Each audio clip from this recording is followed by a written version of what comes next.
नमस्कार, देश प्रदेश में आपका बहुत बहुत स्वागत है। दिल्ली के चांदनी चौक से मैं हूं शरद शर्मा। शुरुआत कर रहे हैं उत्तर प्रदेश की खबर के साथ, जहां डेंगू और बुखार से बुरा हाल है। 100 से ज़्यादा मौतें हो चुकी हैं। हमारे सहयोगी सौरभ शुक्ला फिरोजाबाद में मौजूद हैं और बता रहे हैं कि वहां के हालात कितने खराब हो चुके हैं।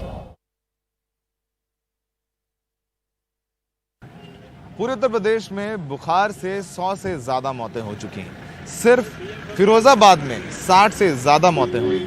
पिछले 48 घंटों में 16 मौतें हुई हैं, जिसमें ज़्यादातर छोटे बच्चे हैं। आज जब हम यहाँ रिपोर्ट करने पहुँचे तो 3 बच्चों की हमारे सामने मौत हुई। यहाँ पर कहानी बद से बदतर होती जा रही है। यहाँ पर आने के बाद पता चलता है कि प्रशासन के दावे कितने खोखले हैं और ऐसे बच्चे बुखार में तपते यहाँ बाहर इंतजार करते हैं कि उनकी डेंगू रिपोर्ट आएगी तो वो अस्पताल में भर्ती होंगे। देखिए ये पूरी रिपोर्ट।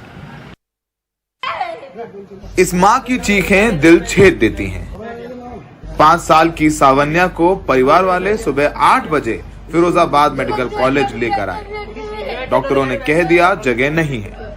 बच्ची बुखार से तड़पती रही और परिवार गिड़गिड़ाता रहा। लगभग 11 बजे बच्ची ने हमारे सामने ही दम तोड़ दिया।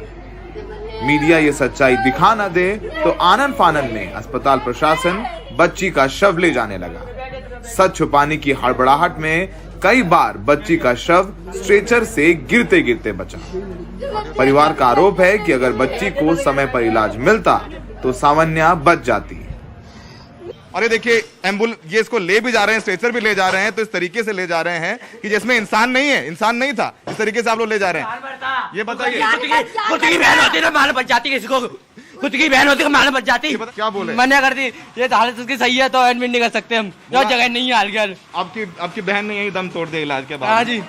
तो किसकी गलती मानते हैं? ये डॉक्टर साहब की गलती पूरी की पूरी। आपको लगता है अगर आपकी बहन को सही समय पर भर्ती कर लिया जाता तो वो बच जाती मेरी बहन। सावन्या की मौत के बाद 2 और बच्चों की अस्पताल के बाहर ही मौत हो गई। एक और बच्चे की मौत हो गई है यहाँ पर। कितनी उम्र है? क्या उम्र है इसकी?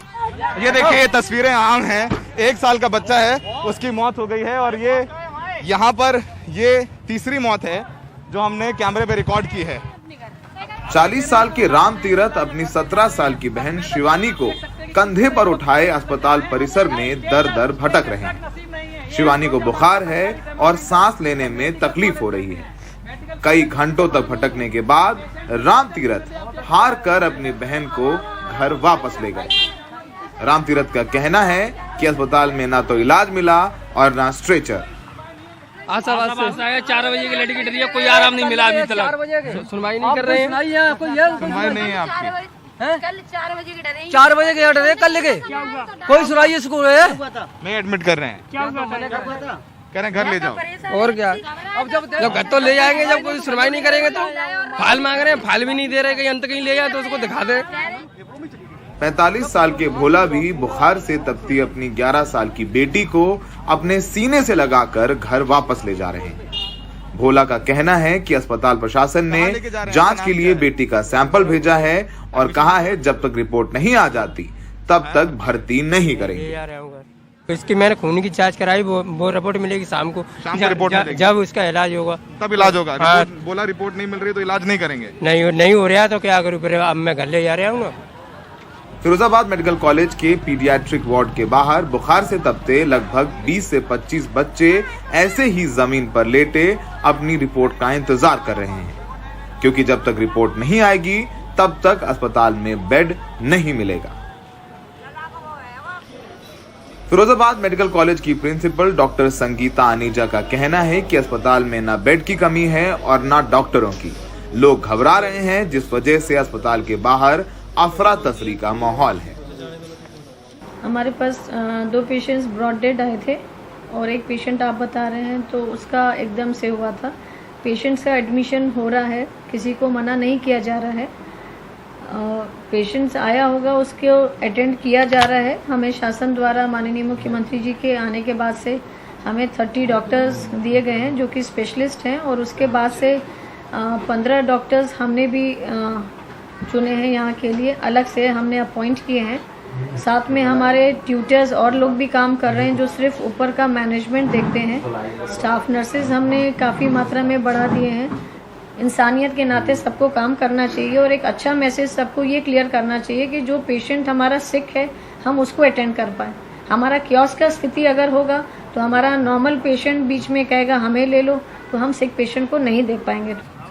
अस्पताल में यूपी के मुख्यमंत्री योगी आदित्यनाथ के प्रचार की बड़ी बड़ी होर्डिंग लगी हुई है और उसके ठीक नीचे बच्चे बुखार से तड़पते नजर आते हैं।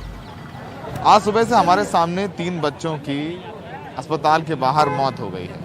ऐसे ही बच्चे पूरा दिन इंतजार करते हैं बुखार में तपते हुए कि इनकी रिपोर्ट आए और उनको अस्पताल में दाखिला मिल जाए। और ये लगभग 1 महीने की कहानी है।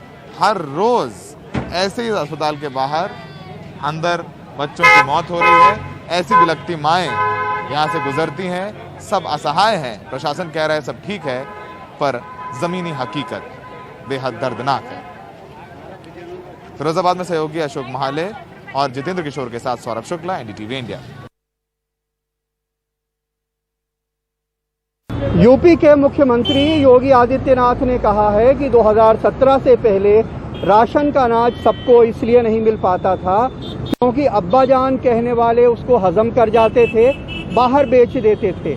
इसके पहले योगी ने अखिलेश यादव के लिए कहा था कि उनके अब्बाजान तो कहते थे कि अयोध्या में परिंदा भी पर नहीं मार सकता। सवाल ये है कि उत्तर प्रदेश में समाजवादी पार्टी चुनाव में बीजेपी से मुकाबले को सबसे मजबूत पार्टी मानी जाती है, तो क्या ये उसके ऊपर मुस्लिम परस्त होने का ठप्पा लगाने की कोशिश है? योगी ने अब्बाजान कहकर अखिलेश यादव पे फिर हमला किया।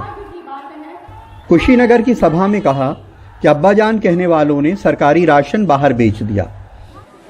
दरअसल यूपी में 2002 से 2010 के बीच खाद्यान्न घोटाला हुआ था। इसमें पीडीएस, अंत्योदय और मिड डे मील का अनाज खुले बाजार में बेचा गया। इस दौरान 2002 में बीजेपी बीएसपी की साझा सरकार, 2003 में मुलायम सिंह की सरकार और 2007 में मायावती की सरकार थी, लेकिन योगी ने इसे दूसरा रंग दे दिया। अब्बाजान कहने वाले राशन हजम कर जाते थे।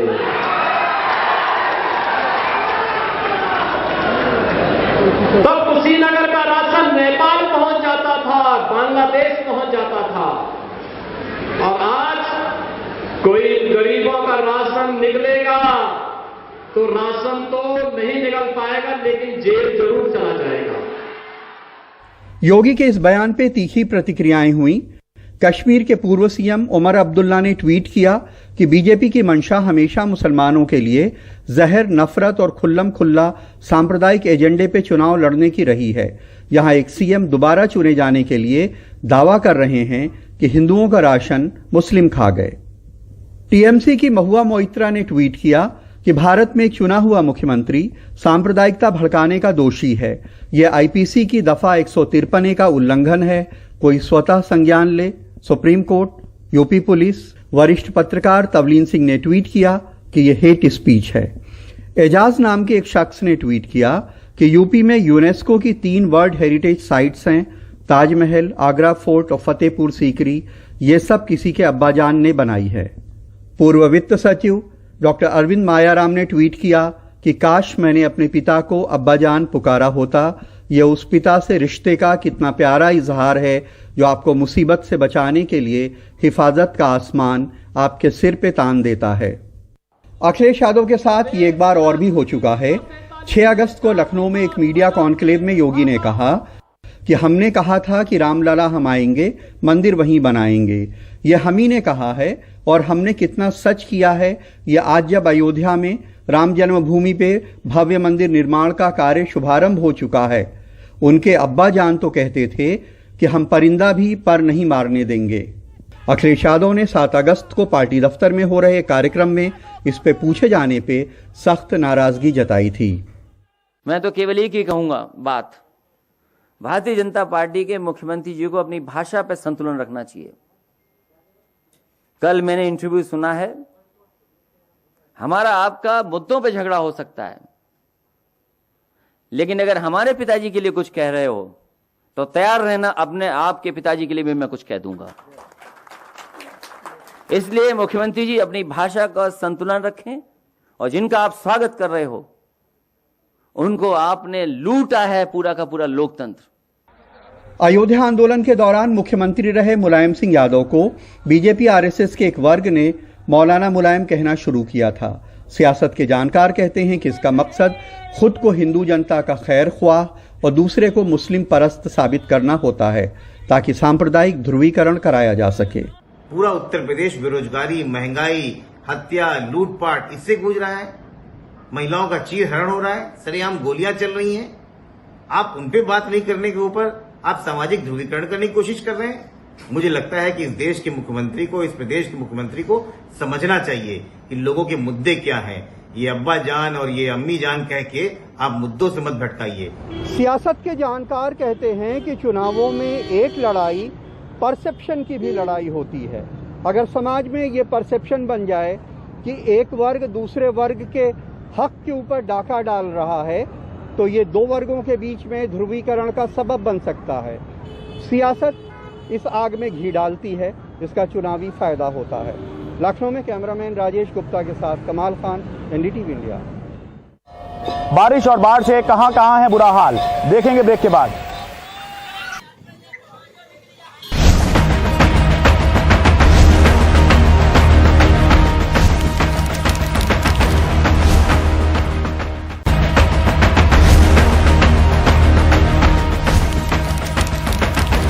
बिहार में राजधानी पटना में फिलहाल 300 से अधिक बच्चों का इलाज वायरल और निमोनिया से पीड़ित होने के बाद चल रहा है।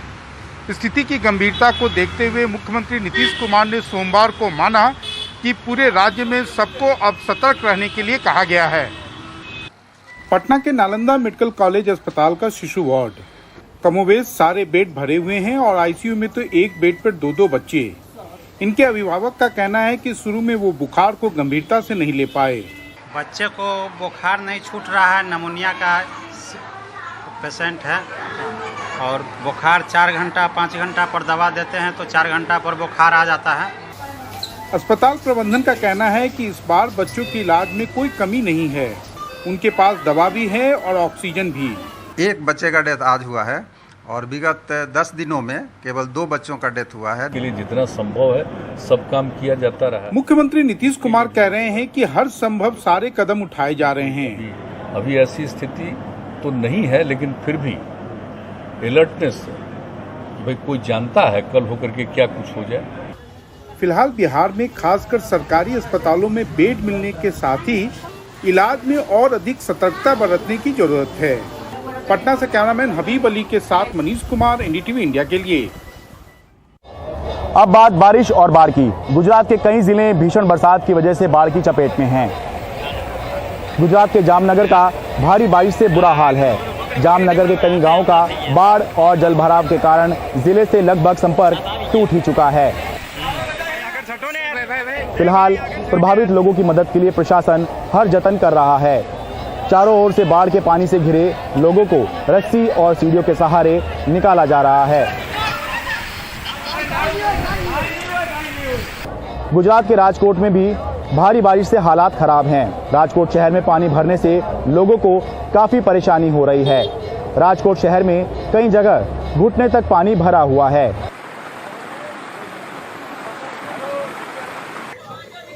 राजकोट में एक कार पानी के तेज बहाव में बह गई। इसमें सवार एक कारोबारी और उनका ड्राइवर लापता हैं।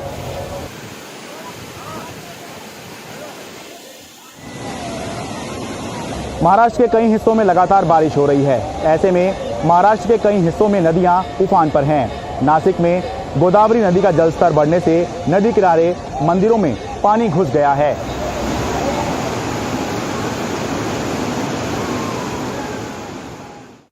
देश प्रदेश में आज इतना ही। कल फिर मिलेंगे। नमस्कार।